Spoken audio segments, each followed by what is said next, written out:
Hello and welcome to the show. On this week's Downhill Chaos, I'm going to be looking at the cars from the business DLC pack. I can't quite remember the exact name of it, but never mind, some hikers are walking past again. Yes, the hikers are very annoying, I hear them. They also don't pay any attention to the fact that there is a rather expensive sports car. Do they just walk past? They don't I don't know. The hiker AI is one of the funniest AIs I think you deal with in this game. Anyway, we're going to start with the Alpha. This is a sort of, it just reminds me of a Cadillac 16 and perhaps a bit of a Maserati at the back. I was trying to figure out what it looked like from the back. It reminded me of something. Maybe a Maserati? I don't know. Anyway, yes, this is the biggest, the heaviest of the sports cars or supercars, or whatever you want to call them, that come with the business DLC. However, it's actually pretty good off-road. It deals with the bumps a lot better than most road cars. You can see it's got a slightly higher ground clearance than a lot of the sports cars that I've thrown down here. In the end, I just couldn't quite get it stopped in time. Caught a bump a little bit wrong, couldn't correct it, and then it goes for a bit of a tumble. One thing about this car that I'm not sure why, it does roll very, very well. I don't quite know. Still going, and there we go. Now it's stopped. And maybe I'm not touching the steering, it managed to roll itself over. Yeah, I don't know what it is about this car, why it does it, but it does tumble spectacularly well. Yeah, I have no idea, but yeah, it will fall down the mountain and do many, many rolls. As I said, it is quite a big car, quite a heavy car. May have completely misjudged the length of this blooming thing. It is surprisingly long. If you look at it from the side, it's probably as long as a lot of the SUVs that I've driven down here. Yeah, it also doesn't have the greatest of brakes. I just couldn't get it stopped, and then we've gone and got it parked. May have got it stuck a little bit. I'm trying to go, I'm accelerating on the trigger and it's falling that way. I'm not sure quite how that all works. Now we wedged some more, try to kind of get the car free, and now we're trying to reverse it out to try to get it off the rocks. It really is. I've managed to get it stuck. Start sliding some more. Not the greatest of rock crawling vehicles, I'll be honest, but it's not really surprising. There we go. We got the Alpha off the rocks. Yeah, not the best handling of sports cars as we jump over some hikers. They got very, very close, and then I managed to balls it up on the next corner. Yeah, it is big. It is heavy. Doesn't have the best handling, doesn't have the best brakes. We go for a bit of a spin, and there's a tree, which makes it a little bit tricky driving down this mountain. However, it is still a very, very quick car. It's very fast accelerating, or relatively fast accelerating, good top speed. One other thing about this car you saw there, it does have a little tendency to go on two wheels, and now we're stuck. I'm trying to get the car to right itself, and it's not working. We're going to go down the mountain on our roof again. And yeah, I'm trying to right the vehicle, it just doesn't want to know. And still, we're rolling. Are we going to land? No, we're not quite done. There we go. We've finally got it sorted. And then the bits of the car, in fact, the door got stuck underneath the vehicle, was trying to pull it down the mountain. Yeah, it's an interesting car to drive, though. I actually quite like it in a way. Yeah, the speed, you don't really expect the speed that you get from this car, because it doesn't look like it should be particularly quick. It should just be a normal coupe. But yeah, it is rather quick. I did get a clean run out of this car. It wasn't too bad driving this one. A lot of the times it was either me forgetting how long the car was, or me forgetting the brakes weren't quite as good as some of the supercars and stuff that I've driven down here. The actual handling of the bumps is pretty damn good for this kind of car. One of the better road vehicles I've driven down here. The first section is ever really with this course. Pretty damn tricky. I did get a bit close to some hikers again on this actual sort of clean run. Getting the hang of this that corner there, sliding it around that corner. I can beginning to be able to carry a little bit more speed through there. Yeah, again, you can't carry quite as much speed as some other vehicles with this. It is just a little bit too heavy. Again, I'm being a bit careful on the landings of these jumps. Yeah, as I said, it is better, but it will still have problems. It's not got off-road suspension on this car. This next jump didn't there we go, you start to see it going up on two wheels again. This next jump had a couple of problems here as well, just running a little bit wide. I think the trick actually with that jump is to be a little bit slower and you can get a better landing. If you try and take too much speed, and these cars have a lot of speed, then you sort of overshoot the landing and end up in trouble. It's a little bit fiddly down this final section. The car is quite big. through there, and it's around the second to last corner. Hit a big bump in the middle of the corner and still fighting it a little bit, but it is around the final corner across the line, and there we go. The Alpha has got down the mountain. Didn't take too long with this car, as yeah, it's a fairly good overall vehicle, to be honest, and I do quite like it. It's a little bit different. So yeah, the first car has got down the mountain. Up next, it is possibly my new favourite car on GTA 5, the Jester. It looks really rather cool with all of the body kit, the racing stuff you can put on it. It does make it look very, very cool. I should point out that all of the modifications to this are purely visual stuff that have been put on it. They have no effect to the performance. Haven't touched any of the performance parts. It's just a body kit, and the fact that the car is lower, it doesn't make any difference because the body kit just goes through the floor. So yeah, that's absolutely irrelevant. So anyway, it was a time to give this car a drive down the mountain. On the road, this is a very, very nice car to drive. It's a very good handling car, actually. When it comes to off-roading, it's very fast. May have got carried away into the first corner a little bit and just not got it stopped in time at all, and we may have taken out a rock and spun it. Not unusual to have that kind of a problem with a supercar. Very fast, and it is rather low. Next attempt, things were going quite a lot better, in fact. However, you can see it's starting to move about, get the landing a bit wrong. It's on its side, and there we go. It's not gonna, you're not going to save that one. And we go spinning. I'm trying to stop it spinning. It does it. There we go. Just about managed to catch it. The problem with the Jester, as with all of the high-end supercars, is it is just too low. It just gets bounced around. You really fight for control of this thing over the bumps. It's constantly getting bounced. You're constantly trying to correct it, and sure enough, around it goes. I just managed to save it before it fell off the mountain. I should also demonstrate, because you notice there the splitter is going through the floor. Yeah, the body kit makes no difference because the splitter just goes through the floor. I think the same is for the diffuser and the side skirts and stuff. It's not like you may hear the car scraping. That's the actual bottom of the normal front bumper. So yeah, the body kit makes no difference on this low ride height bounciness. Also, may have got a bit carried away trying to put the power down coming out of the hairpin, and off we go, and there's a minor explosion issue there. Yeah, there's easily done that in one of the more powerful cars. Just trying to put that power down a little bit too soon, and no, you're not quite going to make it. The other thing with the speed is you do pick up rather a lot of speed in between the corners.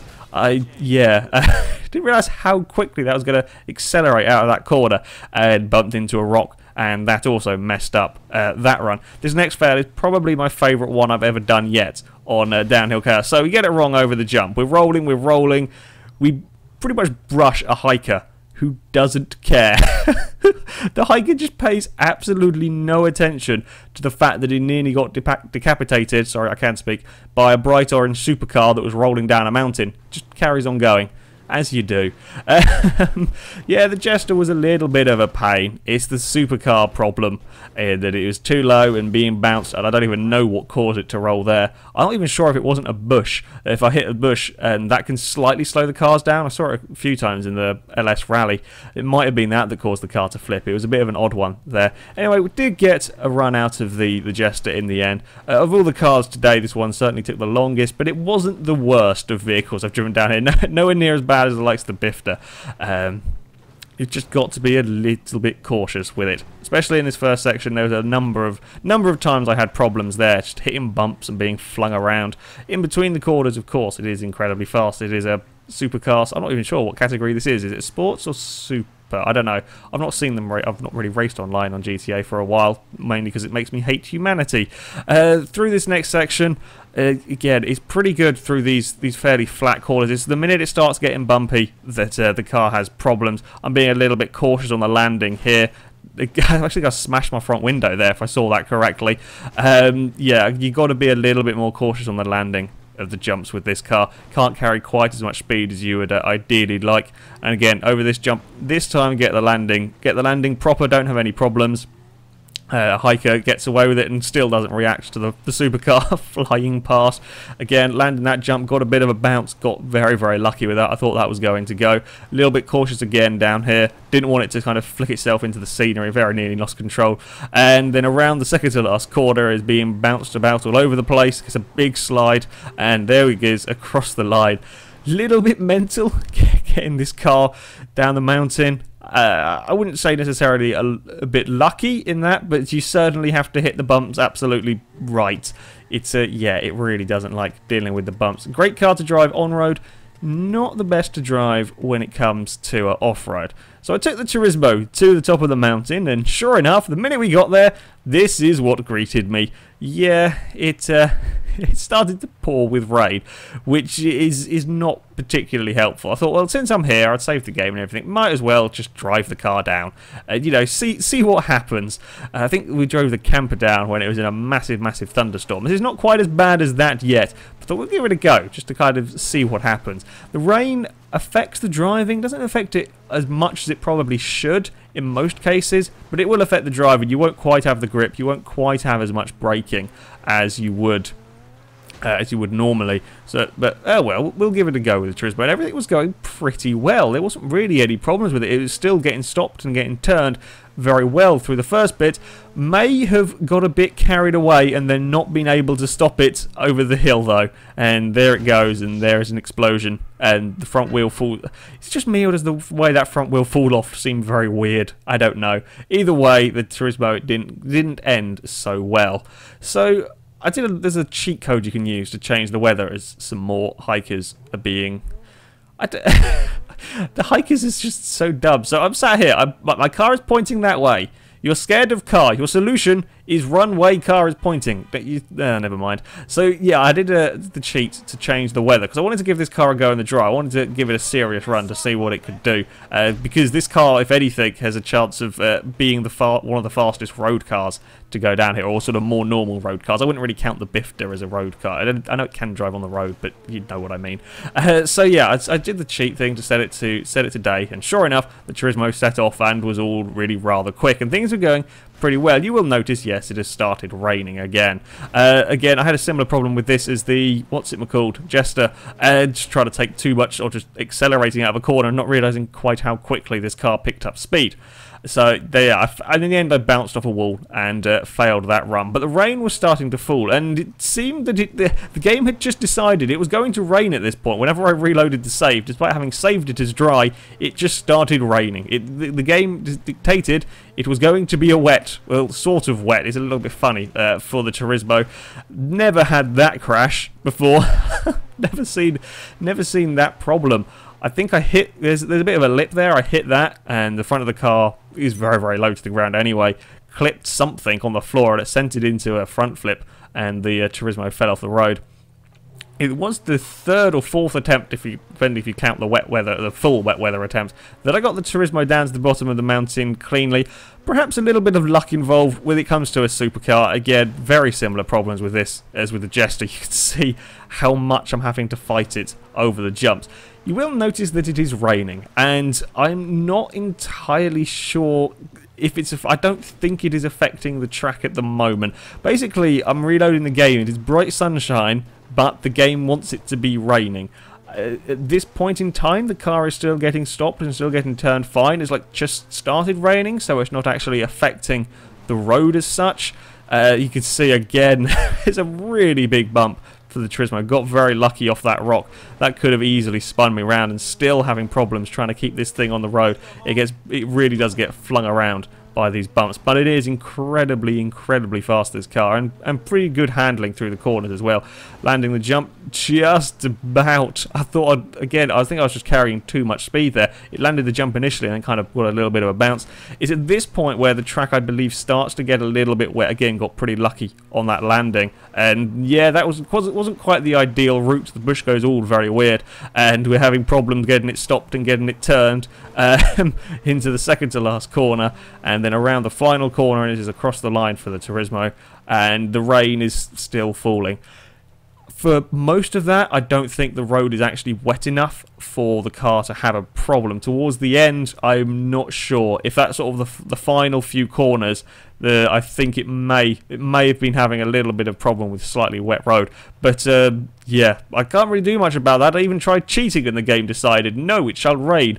So that's what the Turismo has been given. Yeah, most of that, though, was certainly done in the dry. And we're going to have a celebratory strobe light from the Turismo, because it was still a pretty quick blooming car to drive down there. Again, not the easiest with the low ride height. So I left the game running while I did some other things. Forgot about it. Came back, and still it rained. It rained for, I think, pretty much the entire day and a half.